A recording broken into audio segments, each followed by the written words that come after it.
Bon, on va débriefer ce match nul très décevant ce soir du Paris Saint-Germain face au Stade de Reims. Après la victoire exceptionnelle contre Manchester City, on pensait qu'on allait rester sur cette vague de victoires. Pour la première de Kvaratskhelia au Paris Saint-Germain, acheté 70 millions d'euros à Naples. Bah voilà, je pensais qu'on allait fêter cette victoire au Parc des Princes. Même à 1-0 m'aurait suffi, mais malheureusement ça n'a pas été le cas. Paris tenu en échec face au Stade de Reims, un but partout. Bah voilà, cette équipe, voilà, faut s'y habituer, hein, c'est toujours comme ça a souvent été comme ça, hein.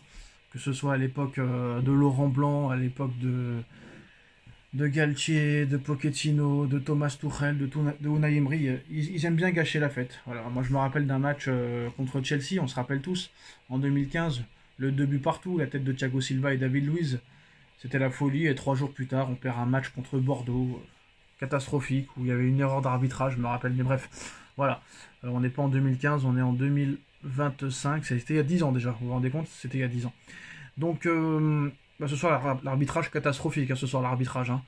C'est pas pour défendre le Paris Saint-Germain, mais il y a une main qui est pas sifflée dans la surface. Je crois qu'il y a faute aussi en fin de match. Bref, c'est n'importe quoi. Donc le PSG bute sur le stade de Reims. Donc pour sa première, hein, Kvara quand même, il a fait une passe décisive sur l'ouverture du score de Ousmane Dembélé. Ousmane Dembélé qui n'arrête plus de marquer. Je vais quand même parler plus de Enrique ce soir. Parce que là, ce soir, il y a des choses qui sont pas normales. Moi, je voudrais savoir, je veux que quelqu'un m'explique. Voilà. Même si le peu de vues qu'on va faire, s'il y a quelqu'un qui peut m'expliquer sur les 3000 ou 4000 vues que je vais faire, si quelqu'un peut m'expliquer hors marketing, hein, me sortez pas l'excuse marketing. Pourquoi ce mec-là met tout le temps Kangin Lee titulaire? Alors, est-ce qu'il a une relation amoureuse avec Kangin Lee? Est-ce qu'il doit de l'argent à Kangin Lee? Est-ce que les Yakuza en Corée du Sud veulent le frapper s'il ne le met pas titulaire? Mais qu'est-ce qu'il a avec Kangin Lee, le mec? C'est grave. Oh, Kangin Lee, le mec, plus il joue, plus il est nul. Plus il joue, plus il n'apporte rien. Le mec ne sert à rien. Je vais pas me vanter, je crois que je suis meilleur que lui. Voilà, mettez-le moi sur un terrain, moi je lance le défi. Je lance le défi de faire un 1 contre 1 contre Kangin Lee. Je suis sûr que j'apporte plus que lui sur un terrain que lui. Il ne sert strictement à rien, ce joueur. Alors moi je veux bien marketing, c'est lui qui vend le plus de maillots au Paris Saint-Germain. Très bien, mais alors on s'en fout. Tout le monde s'en fout, il est nul sur le terrain. Il ne sert à rien. La preuve, il le sort tous les matchs à la 55e. Alors moi, ce que je voudrais savoir, parce qu'apparemment, Luis Enrique, c'est le grand patron. Luis Enrique, c'est le seul entraîneur sous l'ère Qatari qui a eu les couilles apparemment de dire aux dirigeants parisiens et aux propriétaires du Paris Saint-Germain, c'est moi qui commande. C'est moi qui choisis les joueurs qui vont jouer. C'est moi qui choisis les joueurs qui ne vont pas jouer. C'est moi qui choisis des joueurs qui vont arriver, qui vont être achetés, qui vont être vendus, qui vont partir. Et c'est lui apparemment qui a les pleins pouvoirs. C'est le seul entraîneur depuis l'ère Qatari. Mais apparemment, je ne sais pas si c'est vrai. Parce que est-ce que c'est vraiment lui qui veut faire jouer Kangin Lee à tous les matchs?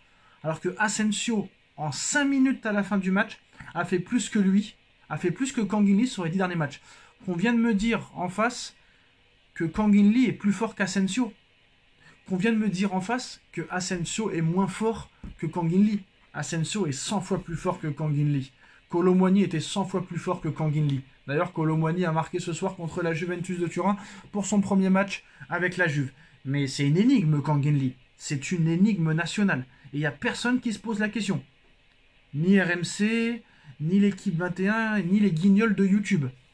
Pourquoi ce mec fait jouer Kangin Lee à tous les matchs? Que ce soit contre Manchester City ou contre Eragni ou je sais pas quoi, ce mec-là va jouer tous les matchs. Et pourquoi? Pourquoi? Pourquoi tu fais sortir Dembélé alors que c'est l'un des meilleurs sur le terrain? Ce mec-là est quand même assez bizarre. Et ce soir, là, je sais pas ce qu'il est en train de dire en conférence de presse. Je sais pas ce qu'il est en train de baragouiner. Mais il est capable de dire que Reims est plus fort que Manchester City. Hein. Il est capable de le dire. Je sais pas s'il aura dit ça. Bon, après, le match de Kvaratskhelia, moyen. Malgré la passe décisive, moyen. Je sais l'excuse que vous allez me sortir. Je la connais tous. Il faut lui laisser le temps, Sacha. Il vient d'arriver. Il faut lui laisser le temps. Non, non, il n'y a pas d'excuse comme ça. Quand t'es bon, tu marques direct. Tu pas marqué, peut-être pas marqué, j'exagère, mais t'es bon directement. Après, il n'a pas été catastrophique, hein. Il n'a pas été catastrophique. Il a fait quand même une passe décisive. Il a touché 69 ballons. 43 passes précises. 5 duels gagnés seulement sur 19. C'est pas exceptionnel. 20 ballons perdus. C'est quand même énormissime pour un joueur offensif. Mais bon, il y a pire comme début quand même. Hein. On va pas non plus le fracasser. C'est vrai que le prix est impressionnant. Mais voilà, pour une première quand même, c'est pas si mal que ça. Bah, les seuls points positifs qu'on peut dire, c'est que le PSG reste invaincu en championnat, que le PSG est toujours premier. Mais sinon, cette équipe se bat pour aller chercher les victoires, ça c'est bien.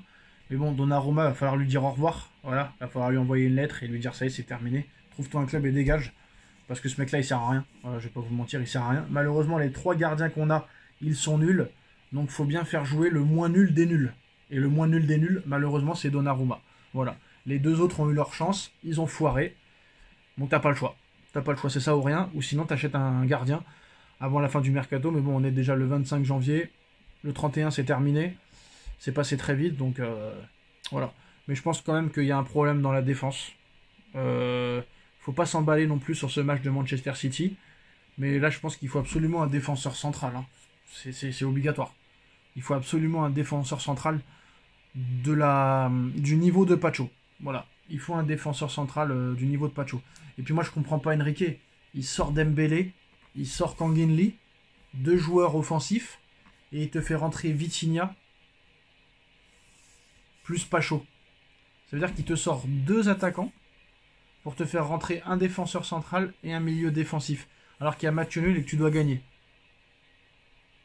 Donc je ne sais pas ce qui se passe très clairement dans le cerveau d'Enrique, mais ça ne va pas tourner rond quand même. Hein. Mais bon, c'est ce qu'il aime apparemment, c'est ce qu'il aime. Hein. C'est ce qu'il aime. Le mercredi c'est un génie, le samedi c'est une pipe. C'est comme ça que ça marche. Mais bon, c'est vraiment dommage parce que j'aurais aimé qu'on gagne ce soir pour vraiment ne pas passer pour des abrutis. Mais là voilà, on va passer encore pour des guignols parce qu'on va nous dire oui, vous battez City mercredi, vous faites match nul contre Reims le samedi. C'est vrai que c'est pas cohérent, c'est pas normal. Vraiment, c'est pas normal, mais ce soir, le match nul, pour moi, il est dû au choix de Enrique, qui ont été catastrophiques. Et si quelqu'un peut m'expliquer comment est-ce possible que Kangin Lee soit titulaire à tous les matchs, c'est inexplicable. Et puis l'arbitrage aussi, hein, va falloir en parler aussi, parce qu'on peut pas mettre tout aussi sur la faute d'Enrique. L'arbitrage catastrophique ce soir. Une main non sifflée, un penalty non sifflé sur... si je me trompe pas, sur Barcola, mais on le voit très clairement qu'il y a faute. Hein. Voilà, je m'en fous des droits d'auteur. On va vous montrer. Si là, il n'y a pas penalty, quand est-ce qu'il y aura penalty? Alors, je sais pas si vous voyez avec le focus. Attendez, excusez-moi. Ouais, je crois qu'on voit pas. Ouais. Bref, je sais pas si on voit ou pas. Bon, bref, on voit pas. Mais il y a penalty. Regardez bien, l'image circule partout sur les réseaux. S'il n'y a pas penalty là, il le ceinture complètement. Il lui fait une prise de judo à la Teddy Riner. S'il n'y a pas penalty là, il n'y aura jamais penalty. La VAR, elle sert à quoi? J'en sais rien. Est-ce que c'est la Ligue de football professionnel qui dit en haut non, non, non, mais ne siffle pas penalty, tu vois, parce que comme ça, si Marseille gagne demain, il y a encore un petit suspense. C'est dégueulasse. Bref, tchuss.